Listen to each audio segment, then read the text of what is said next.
Underrated. वैसे तो इस सब का मतलब है कोई ऐसी चीज़ जिसको उतना अप्रिशिएट नहीं किया जाता जितना उसको करना चाहिए, पर आजकल इसका मतलब हो गया है कोई ऐसी चीज़ जो अच्छा होने के बावजूद भी उतना पॉपुलर नहीं है। इस वीडियो में मैं आपको कुछ ऐसे ही अंडररेटेड एनिमे के बारे में बताऊंगा जो है तो बहुत मस्त पर उन्हें कोई जानता ही नहीं है। Starting with food wars. तो ये एक सोनेन एनिमे है about cooking with ecchi elements in it. Yes, you heard that right, a shonen anime about cooking which is also an ecchi anime. तो इसमें हमारा मेन कैरेक्टर सोमा अपने dad के साथ मिलके एक फैमिली रेस्टोरेंट चलाता है। उसको बचपन से ही कुकिंग का बहुत शौक होता है और उसका गोल होता है कि वो एक दिन अपने पापा से भी बेटर शेफ बन के दिखाएगा। पर एक दिन उसके पापा को एक नए जॉब के कारण रेस्टोरेंट छोड़ना पड़ता है। पर जाने से पहले वो सोमा को बोलता है कि अगर उसको एक बेटर शेफ बनना है तो उसको तोत्सुकी कुलिनरी एकेडमी ज्वाइन करना चाहिए, जो कि दुनिया का सबसे प्रेस्टिजियस कुलिनरी स्कूल होता है। तो सोमा निकल पड़ता है तोत्सुकी एकेडमी के लिए और वहाँ पे उसको दुनिया के सबसे ग्रेटेस्ट शेफ्स के साथ फूड वॉर्स में पार्टिसिपेट करना पड़ता है। ये एनिमे एची जॉनरा को बहुत ही परफेक्ट वे में यूज करता है और ये कहना बिल्कुल भी गलत नहीं होगा कि ये मेरा फेवरेट एची एनिमे है। एनिमे के प्लॉट से शायद आपको ये इतना इंटरेस्टिंग ना लगे, पर आपको ये एनिमे जरूर देखना चाहिए, पर अकेले में। Ranking of the Kings. इस एनिमे के आर्ट स्टाइल को देख के आपको लग सकता है कि ये कोई बच्चों वाला कार्टून है, पर ये ऐसा बिल्कुल भी नहीं है। इस एनिमे को बनाया है विट स्टूडियो ने, the studio known for animating the first 3 seasons of Attack on Titan. Anime का मेन कैरेक्टर बोज्जी एक बहुत ही बड़े किंगडम का प्रिंस होता है, but he is deaf, small and very weak despite being born to giant. पर फिर भी उसको दुनिया का नंबर 1 किंग बनना होता है। बोज्जी की मुलाकात होती है कागे से, जो कि वैसे तो एक चोर है, पर कुछ इंसिडेंट्स के बाद वो डिसाइड करता है कि वो बोज्जी के साथ उसके स्ट्रांग बनने के सफर में जाएगा। प्लॉट से ये आपको कोई बच्चों वाला सोनेन एनिमे लग रहा होगा और ये वैसा ही है। इसमें ना आपको कोई माइंड ब्लोइंग प्लॉट ट्विस्ट देखने को मिलेगा और ना ही कोई प्रोटैगनिस्ट बिकम्स एंटैगनिस्ट वाला केस। पर ये जिस वे में इस सिंपल सी स्टोरी को प्रेजेंट करता है, जिस तरीके से ये कैरेक्टर्स के इमोशंस को दर्शाता है, is enough to make a grown man cry. I am honestly unable to describe how good this anime actually is. This anime is a must watch and I can guarantee you that आपने इसके जैसा anime पहले कभी नहीं देखा होगा। Vinland Saga. वैसे तो ये एनिमे अब इतना अंडररेटेड नहीं रहा, but I am pretty sure maximum लोगों ने ये एनिमे अभी तक नहीं देखा होगा।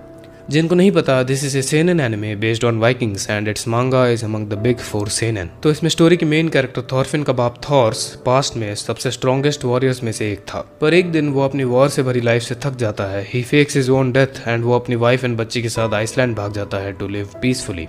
पर 15 साल बाद वाइकिंग्स का एक लीडर उसे फाइनली ढूंढ लेता है and he threatens Thors to fight in a war. पर फाइट के दौरान आस्केलार्ड नाम का एक पायरेट धोखे से थॉर्स को मार देता है। थॉरफिन आस्केलार्ड के ग्रुप को फॉलो करता है in the hopes to kill Askeladd and avenge his father's death. Season 1 में आपको काफी बढ़िया फाइट सीन्स और स्टोरी देखने को मिल जाती है, पर सीजन 2 में इसका बिल्कुल ऑपोजिट होता है। But still it is as good as season 1, और ऐसा क्यों है ये जानने के लिए आपको एनिमे देखना पड़ेगा।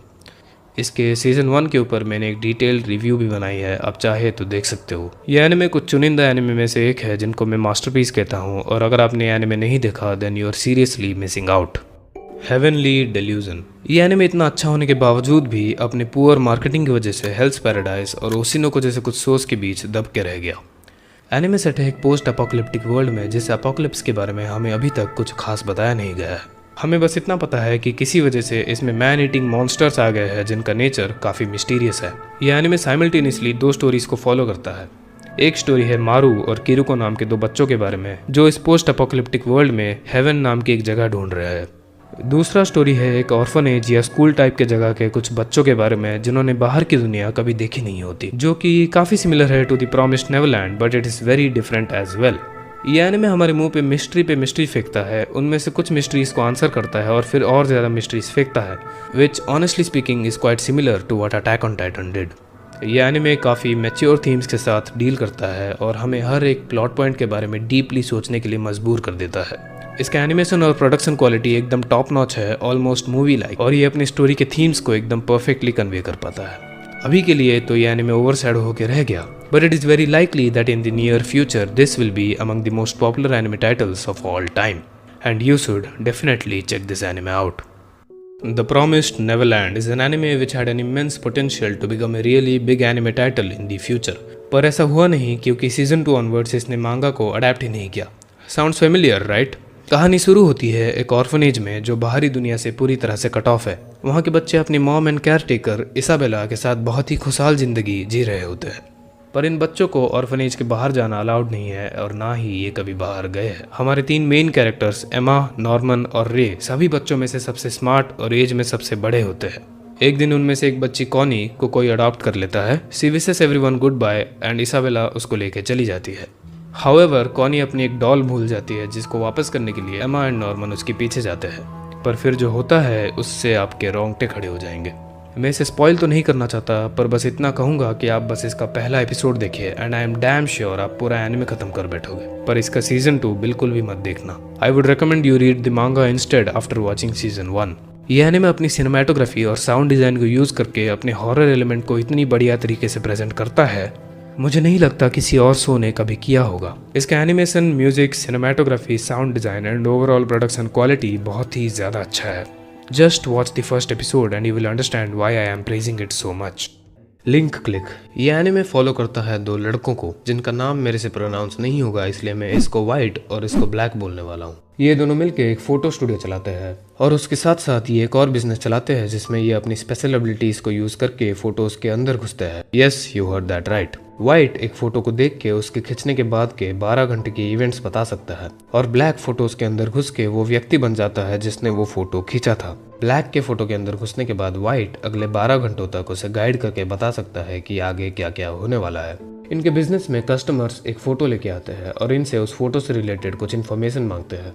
This is basically time travel but with extra steps. But unlike every other time travel show, ये दोनों फोटो के अंदर जाके बस इन्फॉर्मेशन कलेक्ट करते हैं और पास्ट के इवेंट्स को बिल्कुल भी अल्टर नहीं करते, वरना बहुत ज़्यादा दिक्कत हो सकती है। वैसे तो इसका सीजन 1 मोस्टली एक एंथोलॉजी सीरीज है, मतलब इसके हर एपिसोड में ब्लैक एक नए बंदे के फोटो के अंदर घुसता है एंड उस रैंडम बंदे की स्टोरी दिखाई जाती है। बट बैकग्राउंड में इन सब स्टोरीज के पैरेलली एक अलग प्लॉट डेवलप हो रहा होता है and by the 12th episode it kind of becomes the main focus of the story and season 2 पूरा इसके ऊपर ही बेस्ड है। इस एनिमे का एनिमेशन एंड बैकग्राउंड म्यूजिक भी बहुत मस्त है। नो मैटर आपको किसी भी जॉनर का एनिमे पसंद हो, आई कैन गारंटी यू ये एनिमे आपको डेफिनेटली पसंद आएगा। Violet Evergarden is the most beautiful show I have ever watched. Anime follow करता है एक लड़की वायलेट एवरगार्डन को, जो एक बहुत ही स्किल्ड सोल्जर होती है जो किसी रोबोट की तरह ही अपने बॉस का हर कहना मानती है। वॉर के दौरान वायलेट अपने दोनों हाथ खो बैठती है और अपनी बॉस मेजर गिलबर्ट से आखिरी बार मिलती है।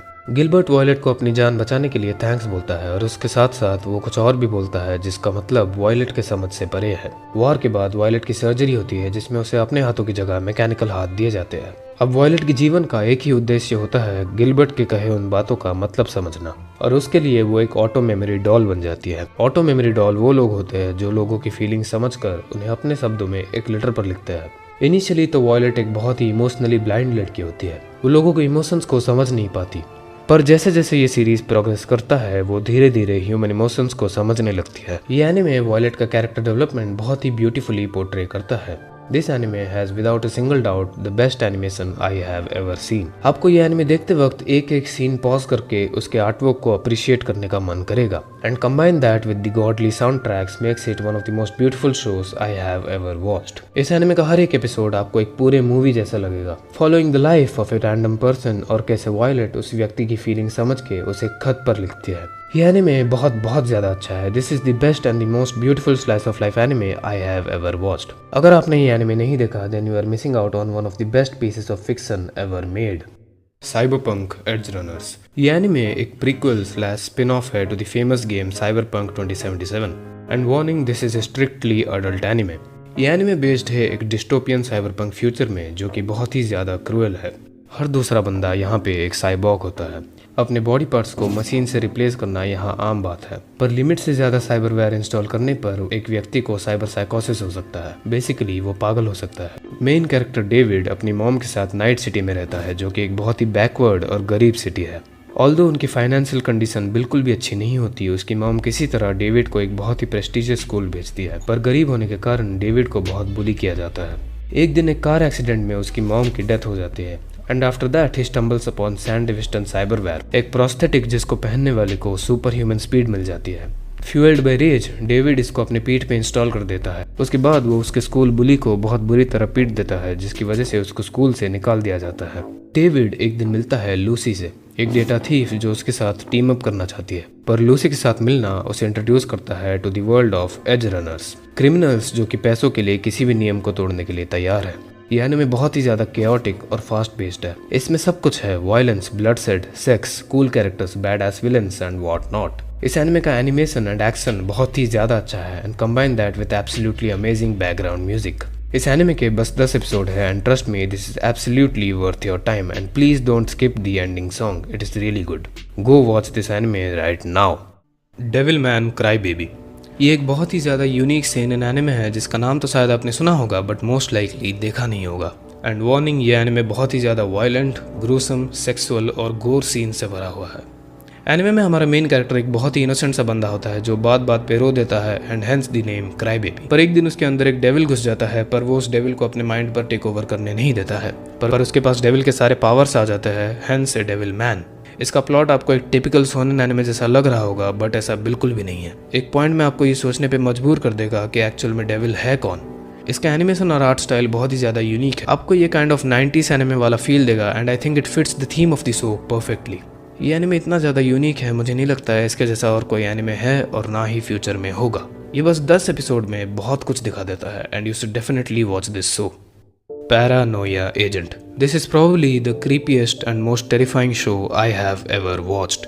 इस एनिमे के बारे में सोचते ही मेरे रोंगटे खड़े हो जाते हैं। सुकीको सागी एक कैरेक्टर डिजाइनर होती है जिसने मारोमी नाम का एक बहुत ही सक्सेसफुल कैरेक्टर बनाया होता है।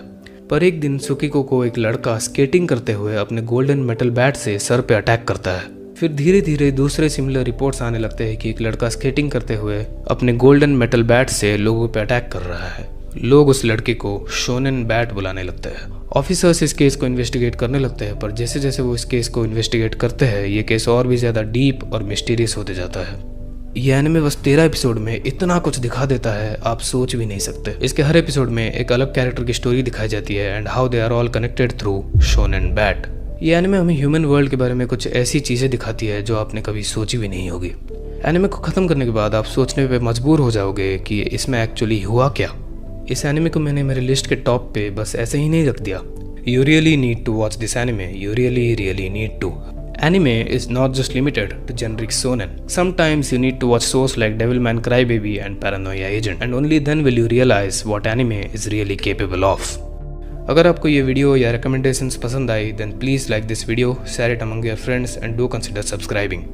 So see you next time. तब तक के लिए sayonara.